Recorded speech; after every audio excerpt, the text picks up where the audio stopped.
नमस्कार दिनटा प्रथमाष्टमी सकाळु सकाळु उठी घर कथा बहुत मन पड़ूला जेहेतु मु घरर बड़ झी तेणु प्रथमाष्टमी रे मामा बहुत पिठापणा करी सकाळु सकाळु उठे दियंती सकाळु माने सही 7टा बेले को कारण मामा राति 4टारू उठी सबु काम करती एबे मु सकाळु तो उठी जाउची हेले पिठापणा रे एबे जाय मो हाथ से भलिया मामांक परी सेटैनी आ एठी बा कौठी मो हळदी पत्र आनी थांती तेणु मुहटा को सुखेई मोर जो नित्य दिनर कर्म सेटा कली। अच्छा आपण मैंने मो हेयर विषय सब बेले प्रश्न करती आज मु आपन को गोटे हेयर ऑयल विषय कहबी माने प्रोडक्टा मु टैग करदेवी आपण से हेयर ऑयलटा लगातु आ देखंतु कंटिन्यूअस 6 मंथ लगेबे तापर देखिबे आपणकर हेयर टेक्सचर केमिति हबो। मु 6 मास हला यूज करूथिली सेथि पई जाईकी आज रिजल्ट देली को प्रोडक्ट विषय रे मु सेमिति कहे ना यूज करि सारला परे कहे आ ई कुर्तार लिंकटा भी टैग करदेवी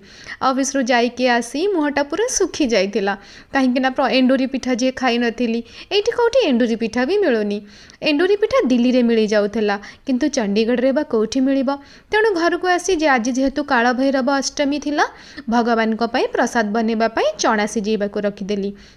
काला भैरव बाबा पाखरे कला चना भोग लगे आउ जेहेतु मो स्वामी काला भैरव साधना करती तेणु मु तांको बिहाफ रे एठी प्रसाद भगवान आगे चढ़ई देइथिली आउ संध्या बेले टिके